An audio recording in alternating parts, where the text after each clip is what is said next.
Parliament gets a temporary new home and two of the region's major airlines are merged. We'll give you the details of these stories and more on this week's Pillars of Progress, coming up right after the news.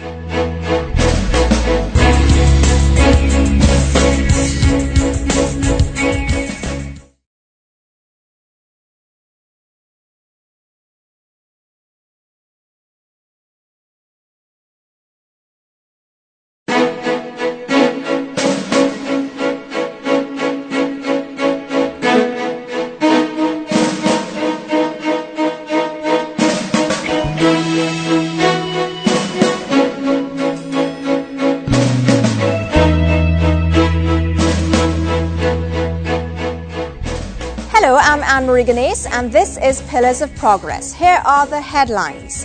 The Parliament has a new temporary home. They are now one. Two of the region's major airlines are merged and UTT now has a presence in central Trinidad. The seat of the nation's Parliament has a new home, albeit a temporary one. Both the upper and lower houses will be moving to facilitate repairs to the Red House. The move will cost $41 million. But the Speaker of the House of Representatives, Wade Marks, says there are benefits. He says the relocation will give the two houses separate chambers, which will speed up the work of the Parliament. To tell us where our parliamentarians are going to, here's Sherilyn Lewis. The history of this country would be that much less colourful without a Red House. This seat of Parliament has been witness to some of the most defining moments of Trinidad and Tobago. Speaker of the House, Wade Marks, says the government recognises the Red House's place in our development. The Cabinet agreed instead to restore the Red House for the sole occupation of the nation's Parliament. In due course, also consistent with the recent Cabinet decision referred to, steps will be taken to formally vest the Red House in the Parliament of the Republic of Trinidad and Tobago. Mr. Marks says the Red House could no longer be allowed to stand in its current state, given the fact that the OAS had listed the Red House as a monument since 1996. He says there are several other challenges faced by those who occupy the Red House, including intense competition for office space. He says taking all these factors into account, the Joint Select Committee on Parliament's refurbishment suggested in a report that Parliament be moved. He also says that moving Parliament was the more cost-effective option since continued occupation would result in delays leading to added expense. Such concerns include excessive noise, substantial infiltration into occupied areas of dust, biological contaminants and other pollutants, and potential structural dangers. UDCOT Chairman Jolene John announced that the move would cost $41 million. She also said Tower D of the International Waterfront Complex, its new home, would be able to offer parliamentarian benefits they have never had experienced before. With the occupation of the Parliament at Tower D, a host of additional services would be generated, which are now not currently enjoyed at the Red House. It would be remiss of me to not highlight that for the very first time in our nation's history, office accommodation specific to the leader of the opposition will be provided.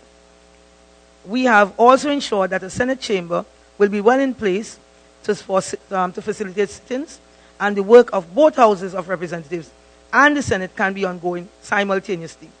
Ms. John says that the $41 million spent would not be wasted when Parliament returns to the Red House in 3 years.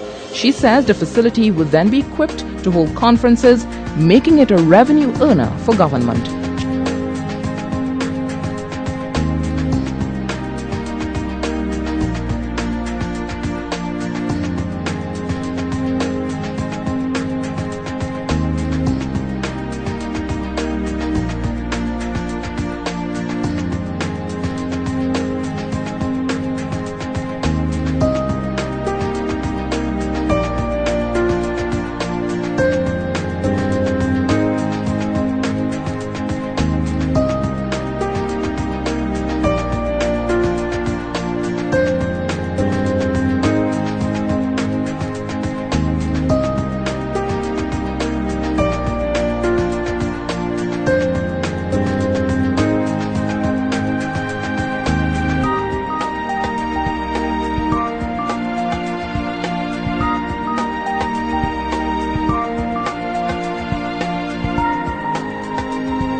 Sherilyn Lewis for Pillars of Progress.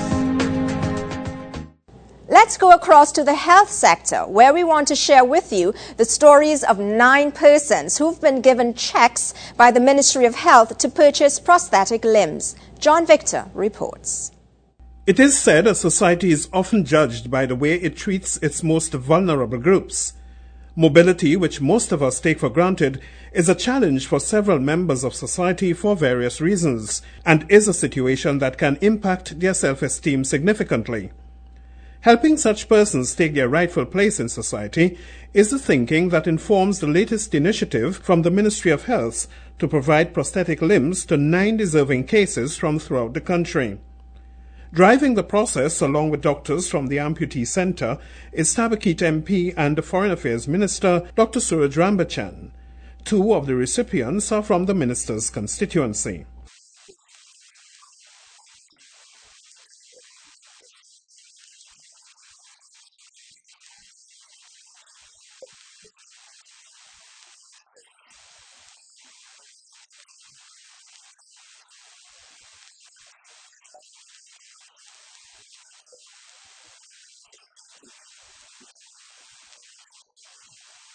Some of the recipients were grateful for the initiative of the MP and the Ministry of Health. Premnath Bihari lost his right leg in an accident over 10 years ago.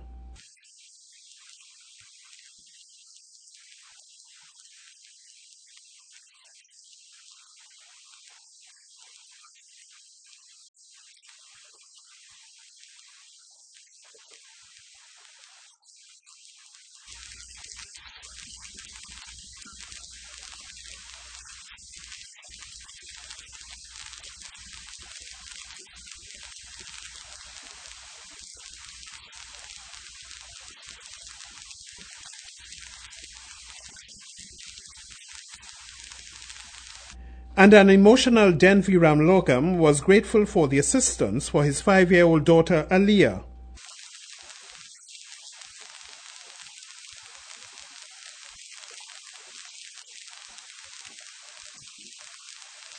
The Ministry of Health handed over a check for $261,000 for the purchase of the prosthetic limbs.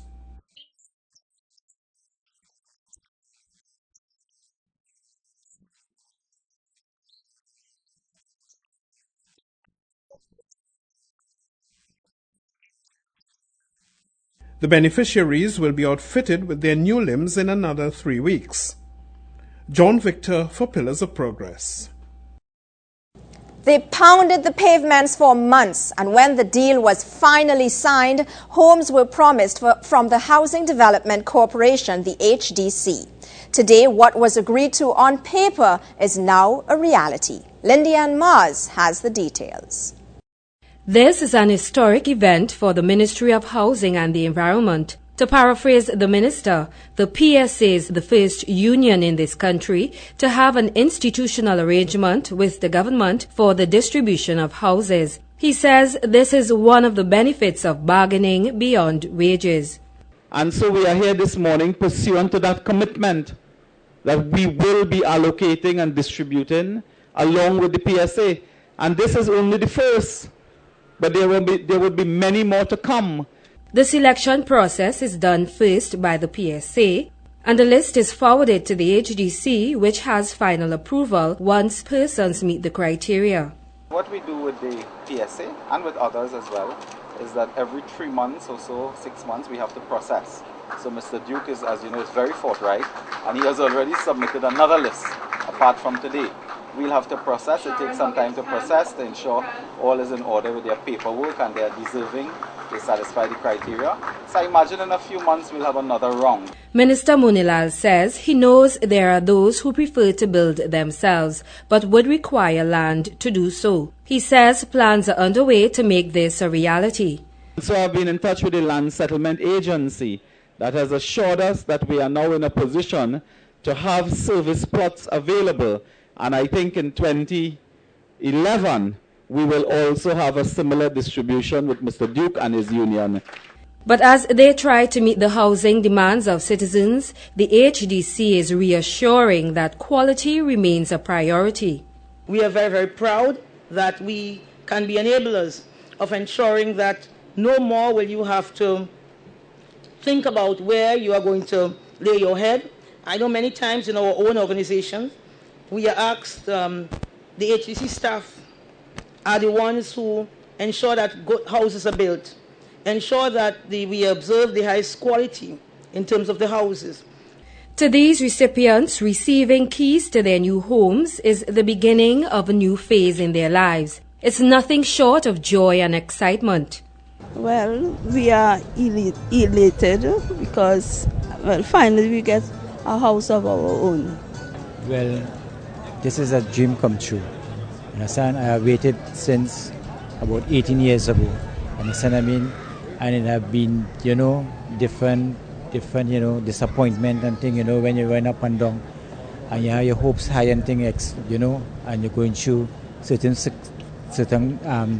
situation where you're living and thing, and you're renting, you understand what I mean? And people have been, telling you some hurtful things, you understand, that to leave, take your children, you understand what I mean?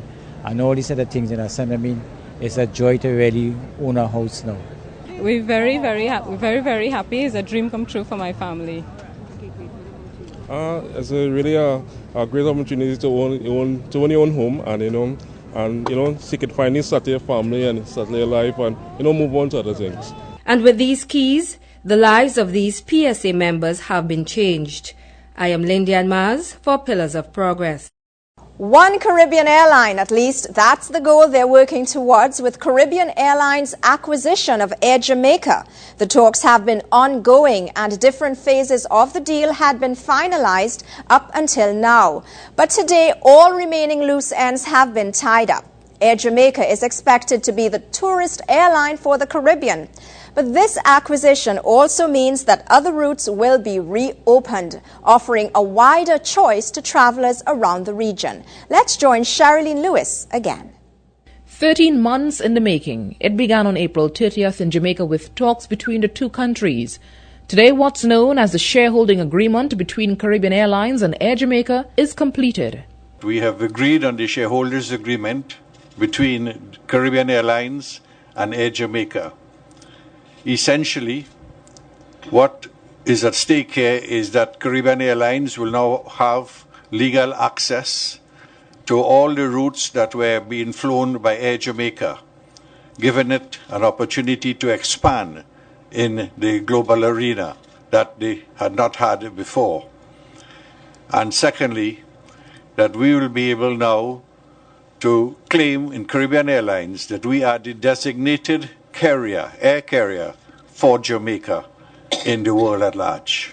Jamaica's Minister of Finance, Audley Shaw, sees it as more than an acquisition. He says the deal fulfills a unification vision for the Caribbean even as it gives the two airlines a more competitive edge. Fulfills a vision that has been held by government leaders both in Trinidad and in Jamaica, that with unification and with a merger, we can create a product that is larger, that therefore has the critical mass that is needed in order to guarantee medium and long-term profitability.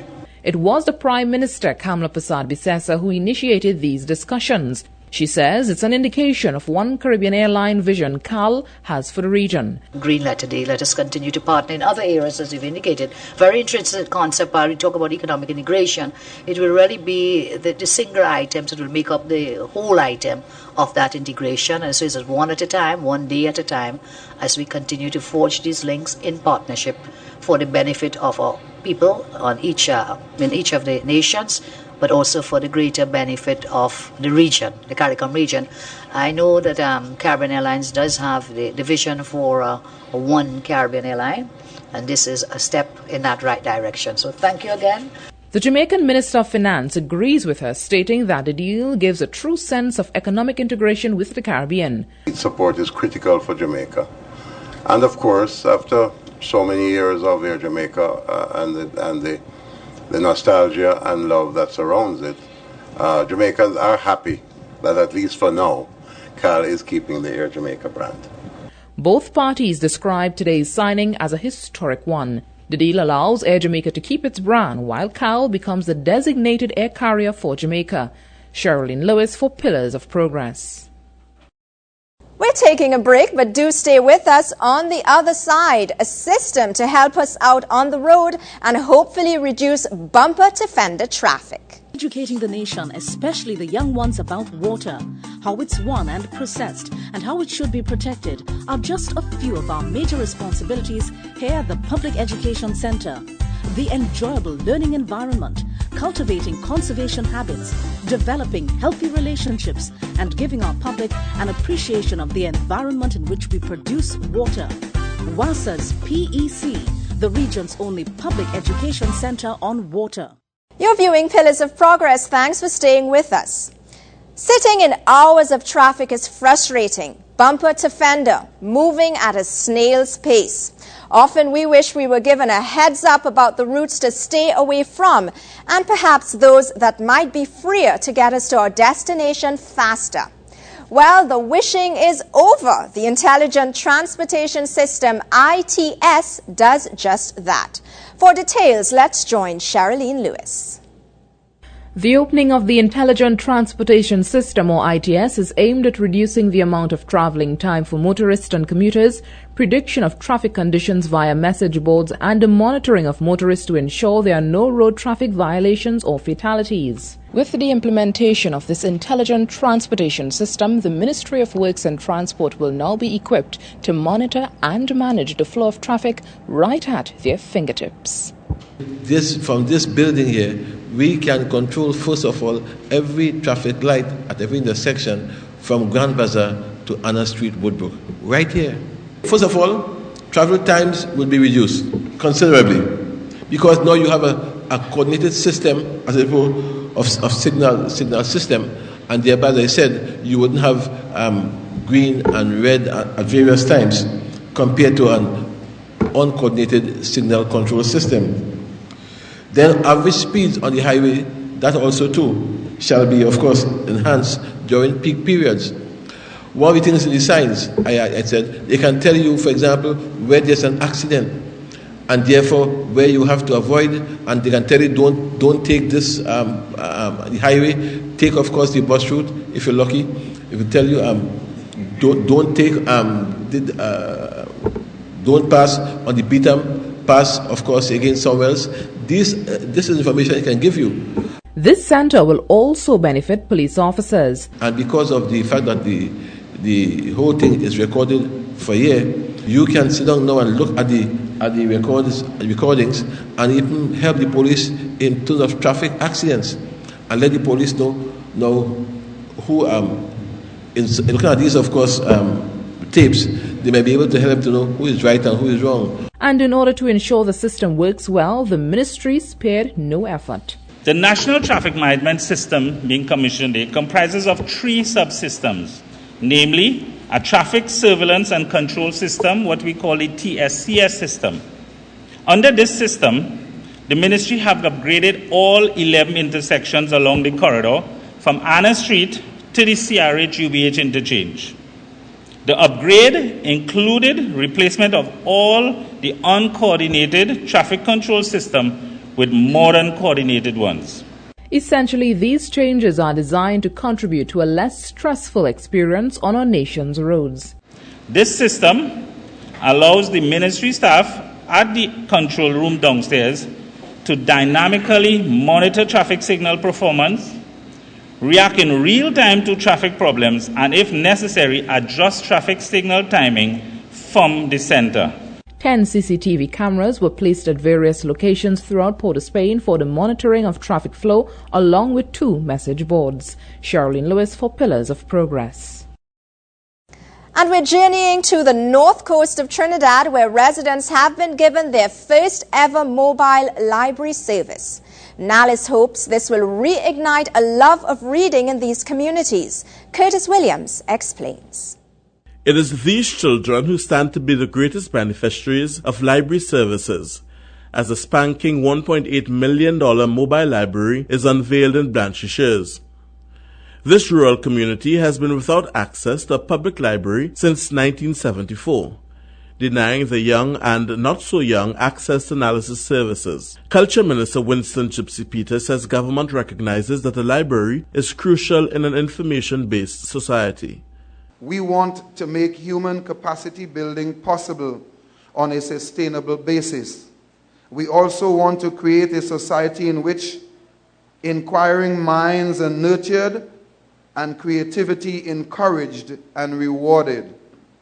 Minister Peter says he was also born in a rural community. He says today the residents are fortunate because, unlike other parts of the world, they have a facility that's modern and user-friendly. He's asking the young ones in particular to utilize the services. He says the government intends to work to build up institutions like Nallis so that it can build a foundation for the 21st century literacy.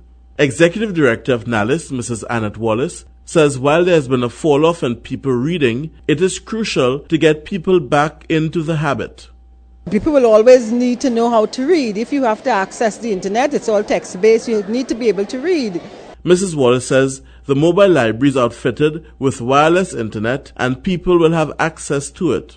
Nallis' executive director says the mobile library is merely a temporary situation since the plan is to build more libraries. Our plan is to extend our library service to build custom-made libraries throughout the country. But in the interim, it is better that they have access, even if it's 2 days, twice per month, from a mobile library. Minister Peters says the more information available to the public, the stronger the democracy of the country will be. Research showed that public libraries play a key role in the development of democratic societies because they guarantee public access to information. Through its network of libraries, Nallis provides a national library and information service that is easily accessible to all members of the public. Nallis therefore plays a critical role in facilitating the cultural, economic, educational, political, and social development of the people of Trinidad and Tobago. The library services will be available to all in the community and has provision for the young people, the not so young, and even the differently able. I'm Curtis Williams for Pillars of Progress. Still in the North Coast, the Valencia Visitor Center is now open. Wrapped up in this one-stop shop will be a tourism information booth and a place where you'll find all the tourism services and products available along the northeast coast. The idea is that this new facility will change the visitor experience to the area. Is known as the gateway to the northeast, an area in Trinidad which is home to some of the nation's unique eco-tourism destinations, including the beach at Grand Riviere, nesting ground for the famous leatherback turtle. Access and information on those eco-destinations will become easier shortly with the establishment of the Valencia Visitor Center, an initiative of the Ministry of Tourism in collaboration with the Turtle Village Trust. While we are having a very effective marketing thrust, international marketing thrust, and the purpose really is to bring people to our shores, I am very also cognizant we need to develop tourism destinations in Trinidad and Tobago for our own local citizens.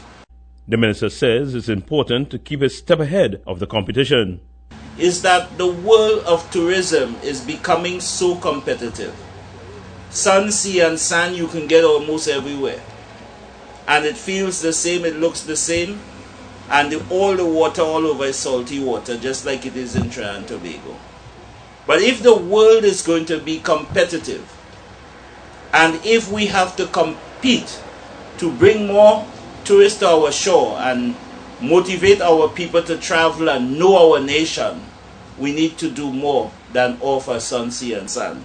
Protection of the nation's prime eco-resource is also high on the ministry's agenda.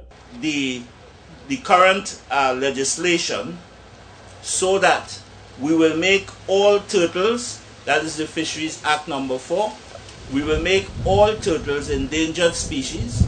No one will hunt or sell the eggs, and in addition to that, we are going to bring swift legislation to effect that, so we will protect our turtles and protect the lake. The ministry has help from other stakeholders, as evident by the presence of the Executive Director of Turtle Village Trust, Dr. Anand Bachan, and Deputy Chairman of the Sangre Grande Regional Corporation, Councillor Lawrence Lala.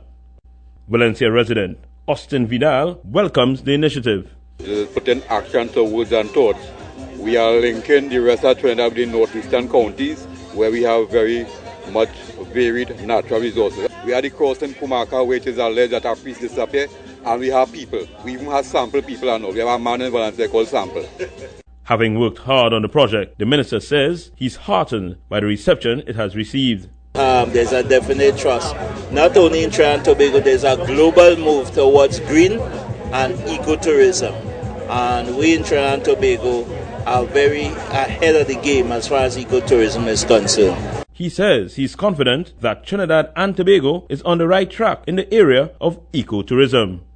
Wayne Cunningham for the Pillars of Progress.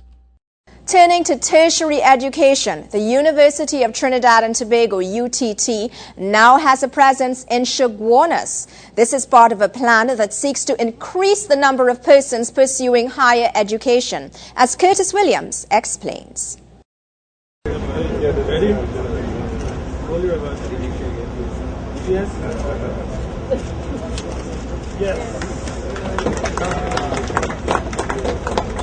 It's part of the fulfillment of the government's commitment to cultivating a diversified knowledge-intensive economy.